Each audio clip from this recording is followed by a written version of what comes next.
AmCham Kuwait and the U.S. Commercial Service in partnership with the Al-Tamimi and Company, and in cooperation with AmCham's Dubai and AmCham Oman. We're very, very happy to welcome you today to this event. I've been looking forward to this event for some time now. Franchising U.S. and Kuwaiti or international brands. We have an amazing panel with us today to talk about this. We have Joel Stewart, founder of the International Franchise Marketplace, who's going to talk about how to franchise a U.S. brand. And we have Fadi Ghanem, partner, corporate restructuring at Al-Tamimi and Company, who's going to discuss the legal aspects of franchising. And we have Sherry Stout, our very own senior commercial officer, the U.S. Commercial Service here in Kuwait, who's going to discuss investing in the United States. I'm looking very much forward to this, and I want to get into it rather quickly so that we have time for questions in the end. I also want to highlight a couple of things, though. Number one, this is probably going to be posted on the internet, so there'll probably be a lot more people that are going to be involved later on in all of this and watch this, so that the reach is going to be much broader than what is already the amazing group that's in here today. We ask that everybody please keep your microphones muted throughout the process. And feel free to ask questions. There's a chat button on the bottom down here on the Zoom. At any time, you can type in questions. And as we wrap all of this up, we're going to open the floor up to questions. They'll be moderated by our very own Paula before we close out today's event. So without further ado, thank you all. Thank you to the panelists ahead of time. And Joel, please, the floor is yours. All right. Well, thank you very much. So yes, my name is Joel Stewart. I founded the International Franchise Marketplace in 2019 after I had the unique opportunity to come and do a franchise event in Oman. And I just kind of fell in love with the region. Oman is just was such a beautiful place, And I've been able to do stuff in Bahrain as well. And now I'm doing something virtually in Kuwait. So I hope once COVID's over, I'll get the chance to visit there as well. But I've just been blown away by the region. So the main things, I'm gonna hit 3 key points today on franchising a U.S. brand. And this is what you're gonna have to go through when you're deciding which U.S. franchise brand to partner with. First, you have to know your reasons for wanting to franchise a U.S. brand. And while there are some surfacey reasons, franchise brands can be so powerful that if you don't dig down and look at all the different synergies that you can create using the brands, you're really leaving money on the table. And to that end, you have to understand what parts of a franchise you can leverage, because once you understand that, you'll understand how you can use those elements of a franchise to accomplish your goals. And once you know those things, then you can engage with a franchise that's going to do what you want it to do. So before we get started, I just wanted to introduce 2 things, a little bit about me and then franchising and what it is from my perspective. I talked a little bit about how I founded the International Franchise Marketplace, but I've been doing franchise consulting for several years before that. It grew out of a commercial real estate and business brokerage that I had. And once I stumbled across franchising through my business brokerage practice, and I realized that this was something I was actually passionate about, I eventually decided to cut that stuff loose and just follow my passions, which is franchising. So yeah, a little bit my background. I've got a degree in mechanical engineering and MBA. And like I said, I've worked in commercial real estate, business brokerage fields, and I've been doing franchise consulting exclusively for several years now. And this is what franchising is to me. Franchising is about leverage. That is it, pure and simple. Somebody else has built an incredible income generating platform, and you can leverage that platform for your benefit in a number of different ways. And here's a couple definitions of what leverage means. And in various ways, franchising meets all of these definitions. So here's just a brief overview, and we're going to go into each of these elements in detail. So I'm not going to spend a lot of time on the slide. I just wanted to give you a quick overview of the different ways that you can leverage a franchise and the elements of a franchise that can help you accomplish your goals. Next slide. So first, and this is the core, is the franchise development model. There's 3 main models and 1 hybrid that are generally used across the industry. The single unit development is the basic core of the franchise system. It is that one location, that one restaurant, that one sign company You know, it's that one location. This generally has a low investment, but the issue you're going to run into in the GCC when looking at US brands is that most franchises, not all, but most are going to require that there's a master franchise already in place for your country or the region in order to do a single unit development. So it may or may not be available to you. It's very franchise specific, but most are looking to have a master franchise in place. An area development is where you decide to open, or you agree to open, a series of single unit developments in a geographical area. So if a franchise says, we think that Kuwait can hold 6 restaurants of our brand, you would contract and open 6 locations all yourself. So that can be a little bit pricey, but you're going to have control, and you are going to know that this is my area. Nobody else in this franchise is going to come develop it, and you have it protected. The master franchise agreement, the last one, is the umbrella organization. This is where you become the franchise developer for a region.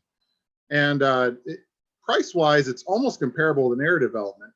You're only opening one location yourself, so it's less costs there. That location is going to be your flagship, your training center, kind of your poster child for the rest of your area.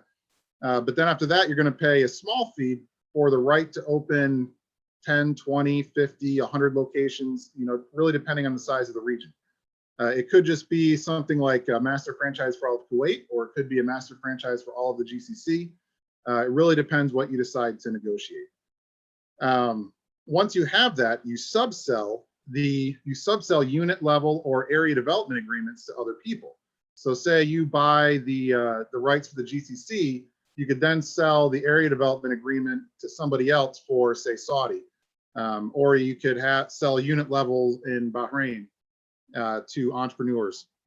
So the master franchise is it's really powerful. It can be very lucrative, but it's going to be pretty pricey up front.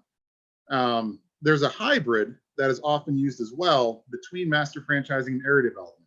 And how that would work is, say that you're based in Kuwait and you buy a hybrid. You may have the area development agreement for Kuwait where you're opening the 6 locations or 10 locations in Kuwait, but then you subsell the rest of the GCC. So you buy the rights for the whole GCC, but you only worry about opening the ones in Kuwait yourself.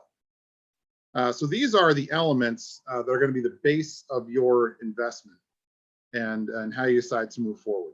You can go to the next slide. So the brand and operations, this is what people, the brand specifically, are what people normally are attracted to when they first think of franchising. They say, I cannot wait to open this Bennigan's right here in my town. It's going to be huge. And Bennigan's is the brand, right? So it's saying, I've eaten at a Bennigan's, or people keep telling me about it, and it's built up a huge amount of desire in me to open one for myself. And it's that brand that has the power. But when you dig a little deeper, what is it about the brand that gives you power? It's not the brand itself. Anybody can create a cool logo. What gives it power is the goodwill created because each location gives a substantially similar customer experience. And this is the real power of a franchise. You could go to a location in some other country. It could be in Saudi, it could be in the UAE, it could be in the United States. And that experience should be substantially similar to the one that you open right next to your house, or whatever it is you open. That substantially similar customer experience is the power of the brand. And the way that that's created is through the brand operations.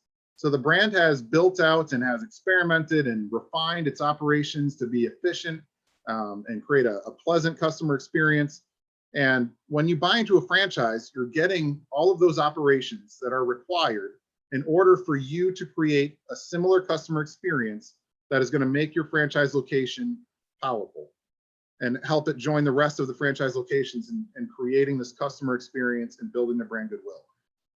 The other advantage is that you, as an investor, know what you're going to get. So you're not just buying into some person with a dream. You've been to other locations, ideally, or you've been able to look it up online, or you've been able to read testimonials, and you have a good understanding of, if you buy this franchise, this is the type of service I'm going to be able to provide to my customer base. So it's really great on both sides. You know, the power of the brand, plus you know what you're getting into when you buy into a franchise. talent pool. So this is one of the overlooked usages of a franchise system, and one that I think has a lot of potential in the region.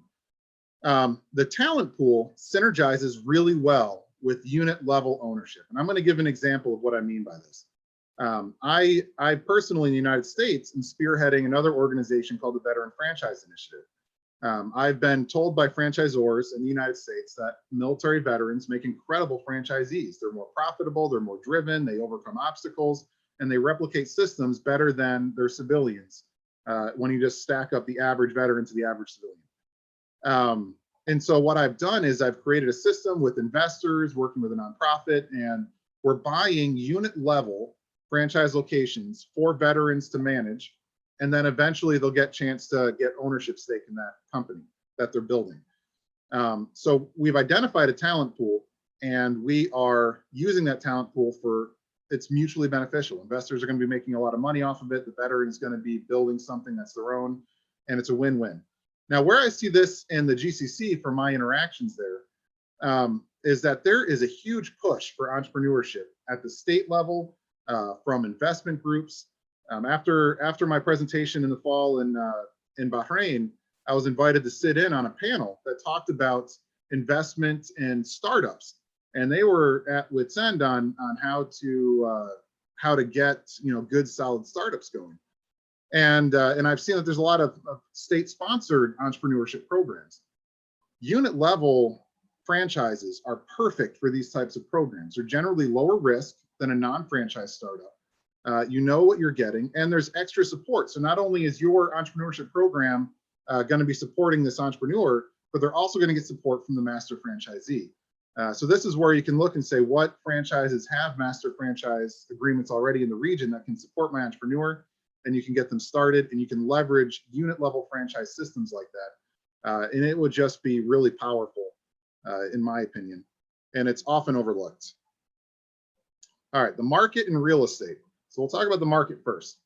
Franchising is really uniquely positioned to take advantage of market gaps. And this is something that I think we're going to see a lot of in the COVID-19 era. People are going to be permanently changing their spending and behavioral patterns. There's no way they could not, after being locked in their homes for years, changing how they interact with society, changing how they shop, changing how they eat food. There's going to be changes. I don't know exactly what those changes are going to be, but I know that they're going to be there, and that's going to create market gaps. And when there's a market gap and there's market share up for grabs, there's demand and nobody to fill it, the person that fills it first generally grabs that market share. And if you're starting your own business, not a franchise system, you've got to try to prove that you're credible. You have to try to convince people to try your product. And it takes a while for you to make your operations efficient, streamlined. When you get into a franchise system, you've got a business in a box. The marketing, the sourcing, the logistics, most of that's going to be figured out. I mean, it's dependent on the franchise, but that's mostly going to be figured out for you. So you can just sign in with that franchise, exploit that market gap, and start and grab that market share before somebody else does. The speed to market is really unparalleled when it comes to going into a business type that maybe you have no experience in. When looking at commercial real estate developments, this I might not even need to say a whole lot about because I see it so much in the region already. But there's three main ways that here in the United States, we use franchises in commercial real estate. And then I'm seeing a lot of similarities over there in the GCC. So the first is new construction. So if you're putting an enormous amount of money into building a new commercial development, you're going to want anchor tenants there, and you're going to want to draw new people in. But using a franchise system, if you were to start a few franchise businesses, the costs to start those franchise businesses are minuscule when compared to the cost of the real estate. And they can create real anchor retail or service-based locations that will draw in other businesses to finish filling out the development. I've seen that a lot over there. I don't think I really need to expand on that. Fulfilling vacancies for existing real estate. So if you have a commercial development, or if you're looking to acquire one where there's vacancies, those vacancies are crippling all of the other locations in that development. Every business that you have in your commercial development is drawing in customers to it, and those customers are going to be walking by all the other businesses, and there's synergy there. People are going to stop at the other businesses, spend money.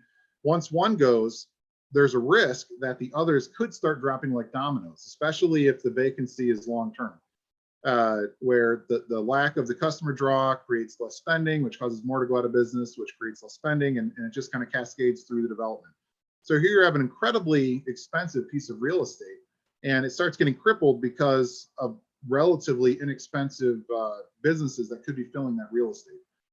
So that's where franchising can be used to try to fill that and keep your developments going strong.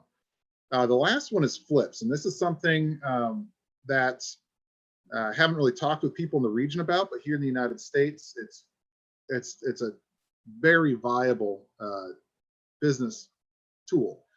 And that is, if there is a real estate location that has a lot of vacancies, or if you are buying a vacant piece of commercial real estate, that's generally the cheapest that you're going to get that real estate because it's not income producing. Generally, you're paying taxes of some sort on it, and it's just kind of sitting there and costing you money. So if you get that at its cheapest and you put in low risk tenants with advantageous leases because they're your businesses, once you've got those tenants in, that real estate is now much more valuable. It's got great tenants, it's creating great revenue, the tenants are low risk, and then you can sell that real estate and make a good chunk of change. And to go on to that, if you don't want to keep maintaining those businesses, you could also flip the businesses. You know, a unit level franchise is no different than any other store or business that you might have in your community. You can start them and sell them. It happens all the time here in the United States, and it's a great way to spend a little bit of money, build up a profitable business, and sell the business for more. So flips are also very viable. All right, so this is the last thing that you're leveraging with a franchise, and possibly the most important, and that's your time. So if you start a non-franchise business, you've got to figure out all the things involved in that business, from the marketing to the operations to the branding. You've got to establish new credibility with your audience. You've got to start building up your reputation. All of these things are incredibly time consuming, and they're all pretty much given to you when you buy a franchise. So when you're looking at a franchise business versus a non-franchise business, one of the things you have to ask yourself is, what could I do with all of the time that I'm not sinking into building a business up from scratch? You know, most franchise businesses are already developed to be run by a manager, very friendly to that model. Not all of them, but a lot of them. And so if you're not sinking all of your time into this new startup because the franchise has done most of the legwork for you, what else could you be doing? Starting other businesses, spending more time with your family, increasing your quality of life, refocusing more on your current businesses and growing them. So when you're buying a franchise, when you look at the opportunity cost of starting a non-franchise business, you're really buying time, and that's something that is, you know, it's rare to be able to create more time in your life with something like money.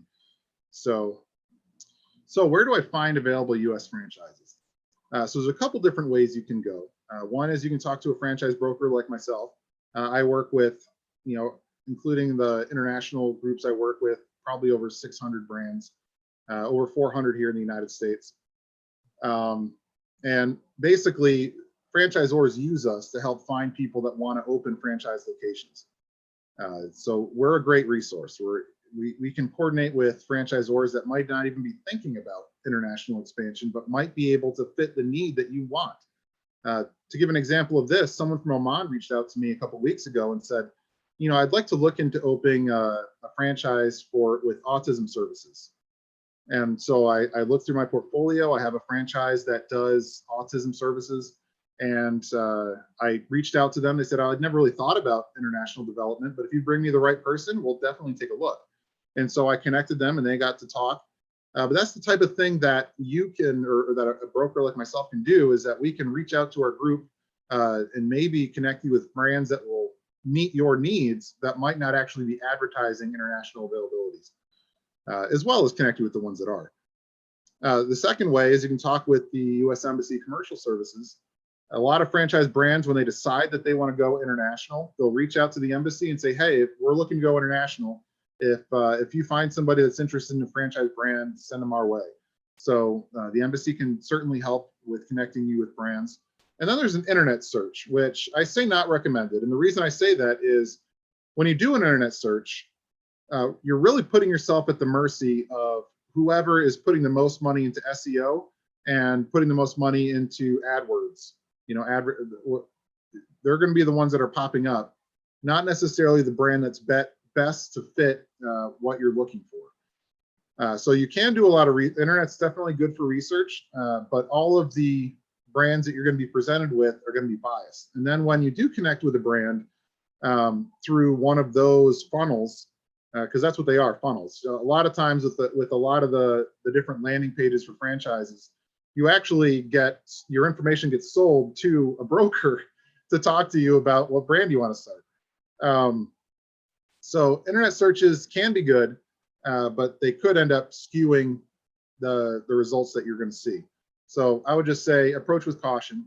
And a lot of times, if you directly connect with a franchise brand via the internet, you're in a pool with hundreds of other people that are tire kickers, that are just kind of wasting the franchisor's time, and their interaction with you, depending on how serious they think you are, you know, they may take a long time to get back to you, or maybe not even, might not even respond to your request. So that's that. And so I also threw some examples in the screen here of brands I presented in the GCC before, and I put them up here to try to give you an example of the breadth of the franchise industry. It's not just food. I know everyone loves food, and food is probably the most common franchise type that is used internationally. But just on this screen alone, we've got co-working, we've got business brokerage, we've got retail, we've got food, we've got hotel deep cleaning, we've got business coaching. Sandler Training does management and sales certifications, education, children's education, and fitness. So as you can see, there's an enormous number of industries that you can leverage using a franchise system.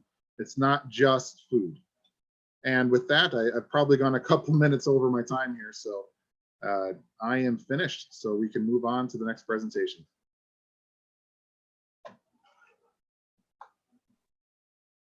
Thank you. We'll turn it over now to Mr. Fadi Ghanem.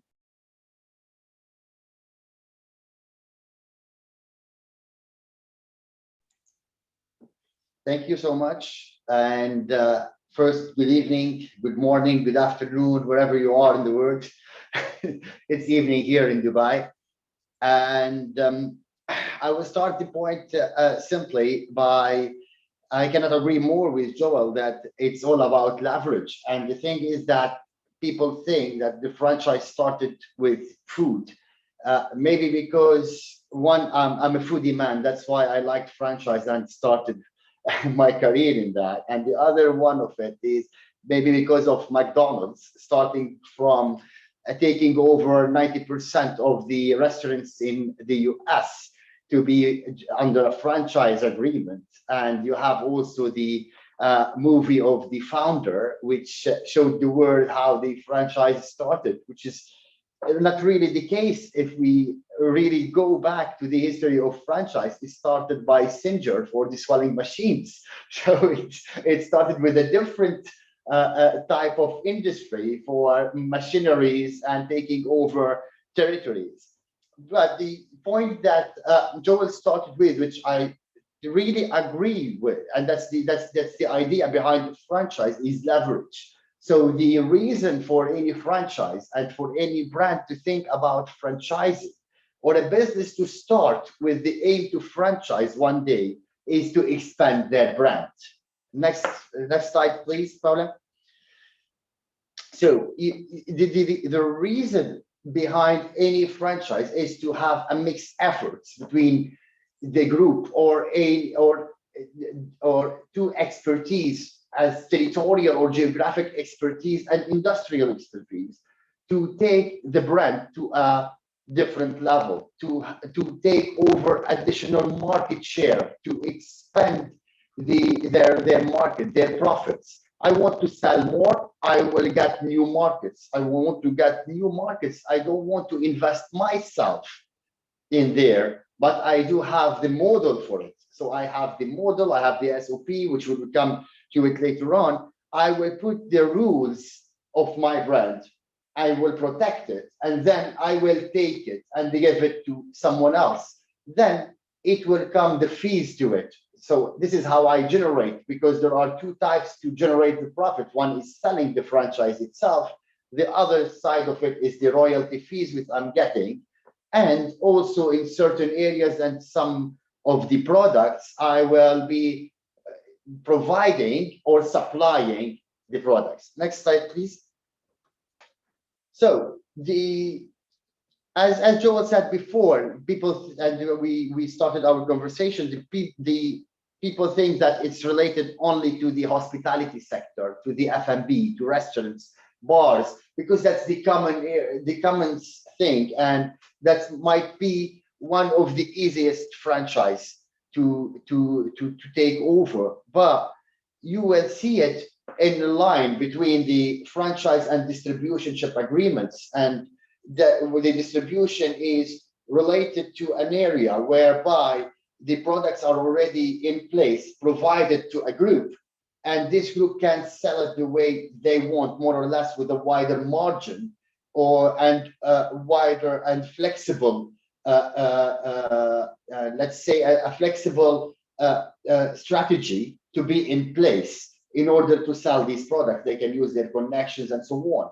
Whereby in the franchise relation, it's more rigid, I can say, because you have to respect the standards, you have to respect the brand, you have to respect also the territory and how to keep the image of this brand. So if you plan to expand your business by any way whatsoever, the best way to go through is the franchise. That's the ultimate aim for any big company, to keep its brand and take additional market share. Now, in order to go into this hidden partnership, let's say, you need to enter into a franchise agreement. And the franchise agreement is the Bible of your relation. So for that, we go into the franchise agreement element. Usually in the franchise agreement, you can see there is a full list. In general, there is no two franchise agreements which can be the same. You can tailor-made it the way you want. However, there are general points and criteria that you have to respect in every franchise relation. To start this relation between the two groups, you have to set the term of your franchise. And at the start, you need also to protect your brand. To protect your brand, the starting point is to register your trademark in the territory where you are providing the franchise. So, and then you have to define the territory in order not to overlap with your projects, or might be still in an early stage, not mature yet to provide certain areas, or for some political reasons, you don't want your brand to go to certain areas or into, let's say, into sanctioned territories. In order to do so, you will have to go by the manual and SOP that you put in place, and the brand brand formula.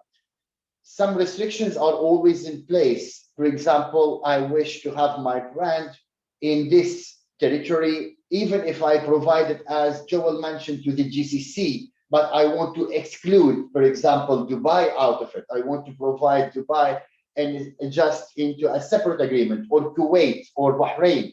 I can give you, for example, the GCC, but except 3 cities, which I will give them either to myself or to another group that I'm negotiating with. The thing is that if you go to the US, it's a different scenario. In the US, you have also to deal with a declaration, a disclosure declaration form for your franchise. And it's also different between a state to another. There are like 23 or 27 clauses that shall be there, and you have to provide always the transparency of the relation before and prior to entering into a franchise agreement. The other part of the world is much flexible on this point. So you have to set the the general terms and conditions, the fees, and what are the termination conditions of your franchise agreement. Usually the termination is more related to the default of a party, either not paying the fees or not respecting the SOP and manuals, not respecting the standards and the brand, not protecting the brand in this territory. Then you have the obligations of the execution, the termination, and post-termination, how to deal with the data, how to deal with the clients that you have from the brand itself, the market that you dealt with, the data that you collected. You will surely have a non-competition agreement, and sometimes it can be rigid to deal with big brands that they don't want you to deal with another brand or another group in the same sector, let's say into the F&B or sports, etc., for a period of time. You have the confidentiality information, the secret, the know-how of the brand, and then we go to the responsibilities and obligations of both parties of the agreement, the franchisor and the franchisee. So what's the main role of the franchisor? The franchisor, he's the owner of the brand. He wants to protect it. That's the first thing to do. To protect your brand, you have to protect its proper the copyrights, the intellectual properties, the trademark, the trade secret, the formulas, the patents, if any. For that, you need to go to the authorities, the relevant authorities in each jurisdiction before providing the franchise right to the franchisee, and make sure that you protected those things and registered your at least your IP rights in this territory. Then you will provide them with, you will license them. That means that you are not providing them the full ownership. They are not owners, they are not partners, they are not co-owner. You just licensing them to use the name, to use the know-how, to use the trade secret, to use your formula, your SOP, your manuals, and your role is to monitor their performance. You need to keep an eye on that and monitoring them on one hand and providing them with the right training. That's an obligation. On the other hand, it's a protection for you to define any default which might be a cause for termination of the agreement later on. Then you have to conduct a research and for development. You need to assist your franchisee by the market research. You need to tell them what to do. You need to twist for them their strategy to develop the brand, because at the end of the day, it's your brand. And once the franchise agreement is terminated for any reason whatsoever, either you as a principal, you will go to this territory, open and operate, or you will provide it to someone else. For that, you need to have all the data and conduct this research for the market to adopt it. For example, in the GCC, we saw, for example, a lot of international brands and famous brands. They came here with certain products. Go for the easiest, I will refer to the burgers restaurants. So they started with certain menus, and they realized that the type of population in here, they do like the hamburger, which is a great product, but at the end of the day, they also like the chicken burger. The chicken by itself, it was more sellable in this part of the world because of the culture, the people get used to it. And for the Asians, they realized that you need to have more spices in your product in this type of the world. Or in certain areas, for example, in India and so on, you have to go more vegetarian in order to twist your menu. So even if you have a big brand, for example, like we're taking just for an example, McDonald's, they did the research and you see a different menu for the same brand in several territories.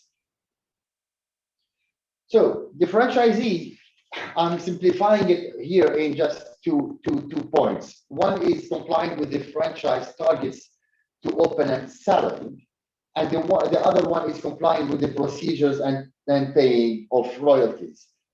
And the first point, we can tell simply that once you take a brand, you taking a big brand in order for you as a franchisee to secure the clientele. It's well known. Once I put it in the market, it will bring clients by its own. So that's why I'm paying the franchise fees, and that's why I'm paying the royalty fees.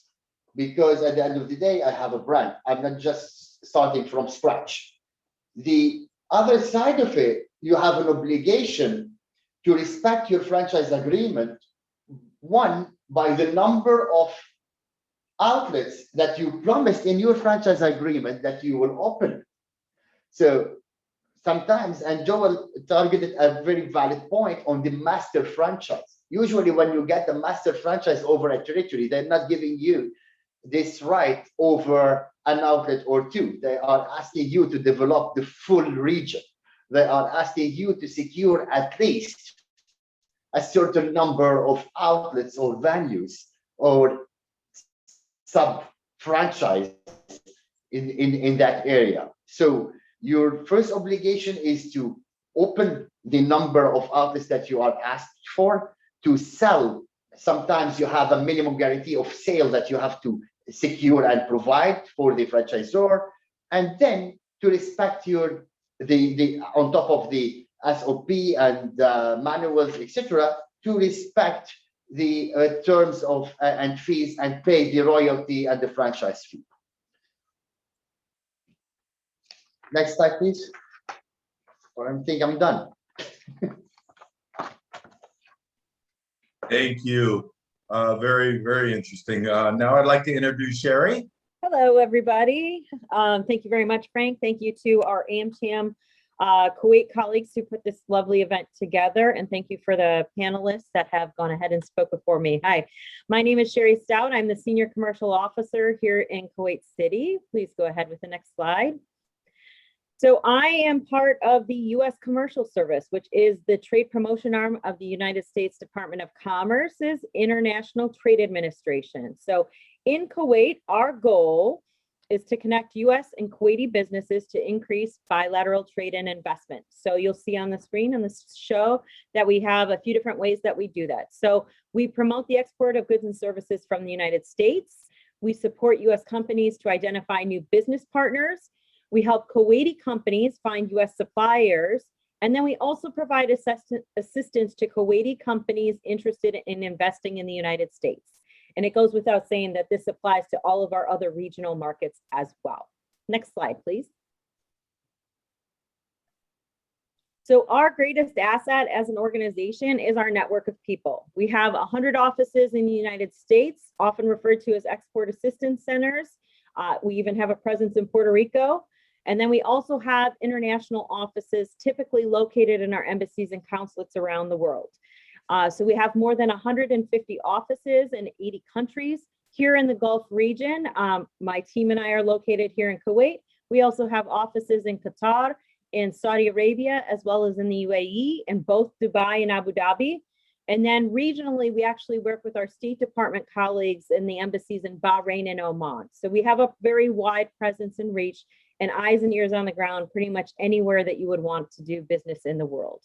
So I'm going to talk just a brief bit about the trade promotion services that we offer, and then I'm going to pivot to the investment inbound services that we offer. So let's start with our customized services. So these are relevant for US companies who are interested in expanding internationally. And again, these apply globally.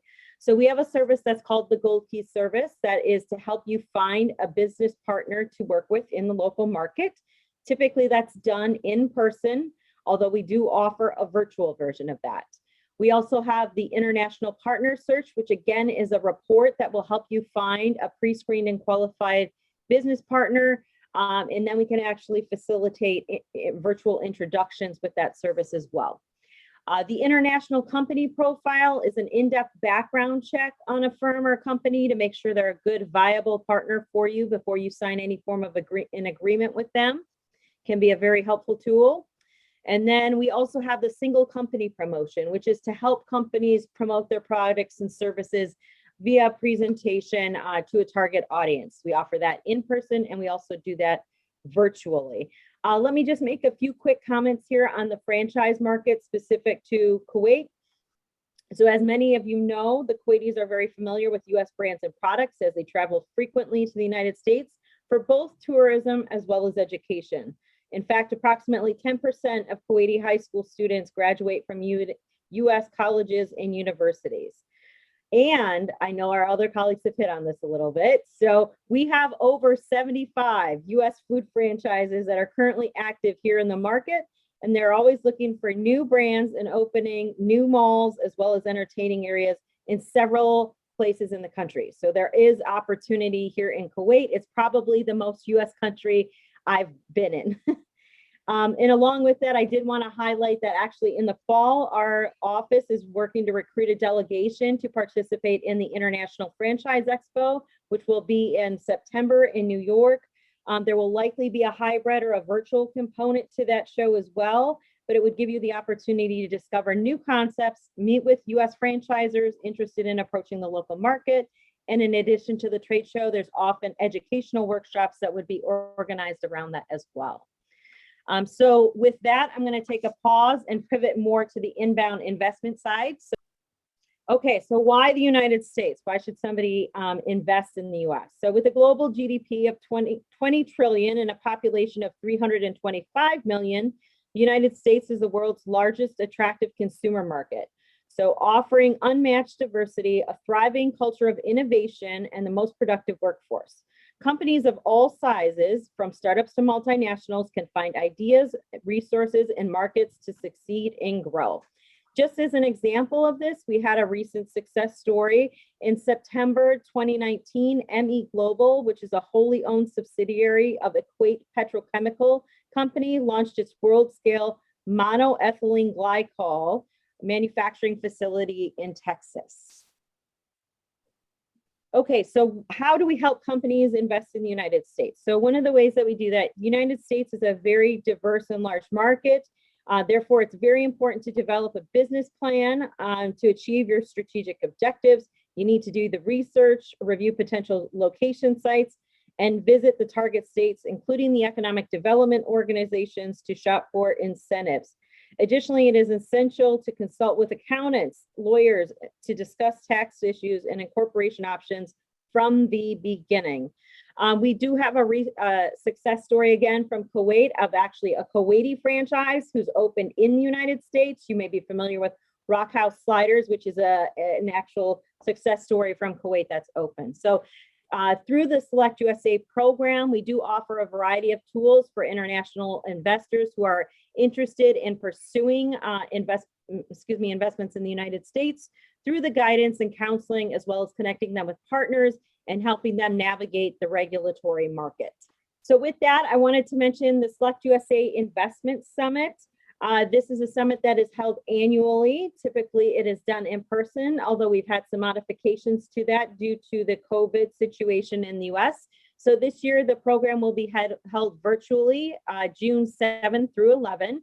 The purpose of this program is to actually introduce international investors to the United States by introducing them to economic development organizations from all 50 states through our online matchmaking portal, as well as having them participate in investor education sessions that will be hosted over the course of the 4-day period.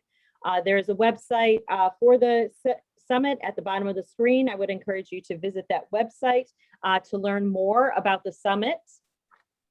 And of course, you're welcome to contact us with any questions. So these are my contact details. I am the commercial counselor, as mentioned, at the U.S. Embassy here in Kuwait. My email address is at the bottom of the screen. I would also invite you to reach out to my colleague, Dina Al-Shawa, who covers the investment portfolio. And then we also have a specialist in our office who covers the franchising sector as well.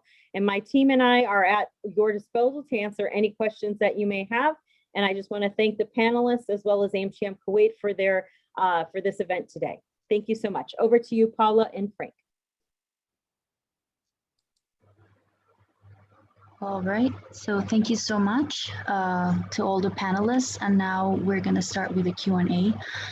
So if anybody has questions, please write them down.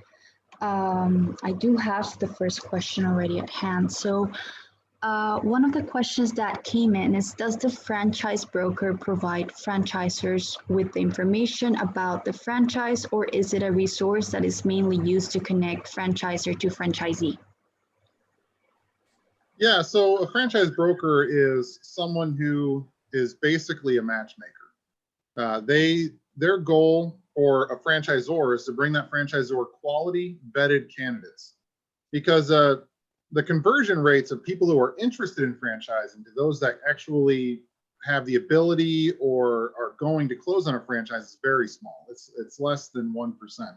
So there's an enormous number of people out there that are kind of interested and end up wasting the franchisor's time. So franchise brokers, their job for the franchisor is to vet the candidates, learn about them, and when they present that candidate to the franchisor, they're basically vouching for them, saying this person is legitimate, credible. I've gotten to know them, and I think they're a great fit for your system. For the franchisee, their goal is to find franchise systems that meet that investor or franchisee's goals. So the person could be trying to find a specific franchise. They could be trying to create or build a portfolio of franchise brands. And usually there's some type of monetary confines to that. You know, are they looking to spend 100,000? Or are they looking to spend $1 million? And so the broker tries to find franchise solutions that fit inside the budget and that fit their goals. So that's where the franchise broker fits into the mix. And they're really a proponent for both sides. And if done well, they really help cement deals faster, and they come together stronger. Thank you so much, Joel. And then the next question is a mixed question for Fadi. So how do you ensure a franchisor doesn't use your formulas after the business is done with them? And does the GCC, as far as you know, offer specific IP protection for franchisees? A very interesting one. Yes, as we mentioned earlier, there is the protection of trade secret, the confidential information, the know-how. All these are part of the franchise agreement, whereby on the termination of the franchise, usually you will have the post-termination surviving clauses there, which are an obligation on the franchisee not to use the brand, not to use the know-how, not to formulate any secret recipe or product with the same content. So that's the first one. The second part is in the GCC is the registration of the IP rights within the relevant authorities, and usually it's in the Ministry of Economy in each country of the GCC, starting by the trademark by itself, and if there is any patent or considered as a patent by in any field, it will be registered before this authority, and it will provide the protection for the owner of the IP rights. Thank you, Fadi. And then we have what unique characteristics should you look for when selecting legal counsel? One is the knowledge in the territory. So the thing is that sometimes people will go by certain templates, which will surely do not recommend. Once you want to approach your legal counsel, first, it's in the territory and who you are protecting. If I'm representing the franchisor, I want the jurisdiction to be the franchisee, because if I want to get any court order, I want to be able to execute it and seize any property in order to gain my right. I don't want to go with the international channels and diplomat channels in order to be able to execute a court order. If I'm from the franchisee side, I will push that the jurisdiction will be on the franchisor, and the dispute resolution will be on the franchisor territory, because I want to throw it away from me. So it's not a general formula. It depends on case-by-case basis and who you are representing. The characteristic on the other sides from the legal counsel, you have to approach the right counsel for you who have the knowledge and experience in the territory where your project is taking place, and to advise you on the general terms of the franchise and the specific local regulations in order to protect you the most. Thank you so much for your answer. And now the next question goes for Sherry. Is the U.S. Embassy Commercial Services Gold Key services only for Kuwait companies looking for a U.S. business partner, or is it also for a U.S. company to receive assistance in identifying a GCC company partnership? Great question. So I'll take a stab at the latter part first. So basically, the Gold Key service is designed to help U.S. companies come inbound into the markets, the international markets, so like Kuwait or UAE. My colleagues and I can help put that service together for you. It's customized based off of your goals and objectives. On the other side, if you are an international company looking to invest in the United States, we can also help you with identifying potential locations based off of industry clusters and state interests, as well as introducing you to the economic development organizations who would be very well suited to introduce you to companies in their local markets within this, each individual state. Thank you very much. Thank you, Sherry. And following up on that, can individuals who wish to represent, let's say, American brands, can they reach out to the U.S. Embassy to find matches in the U.S.? Yes, they can reach out to us in our office, and we will do what we can to help and support you in that process. Certainly also taking a look at the trade shows in that industry sector are very helpful, as well as networking with contacts like Joel as well that can help facilitate introductions through their brokerage services as well. All right, thank you very much. And I think that's the time that we have for the questions. So please connect with us on social media. And now back to Frank. I would like to thank our panelists first and foremost.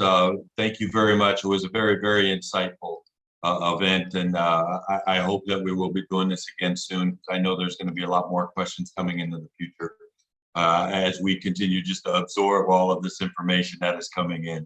So I thank you all very, very much. I thank our U.S. commercial section for being part of this event today and sharing how they as well are integrated into all of this and helps both communities, both investing in the United States and investing here in the Kuwait and the Middle East. I thank our participating AmChams that are with us, and most importantly, I thank all of you that partook today in this event. I hope you found it as informative as I did. Thank you all very much, and I hope you all have a wonderful evening. Thank you, Frank. Thank you all. I appreciate that. That was a good one. And I hope our colleagues here and down the Gulf enjoyed it. And thank you very much for the panelists and the speakers, and for Sherry for her explanation about purchase in the U.S. Thank you very much. Have a good night. Thank you.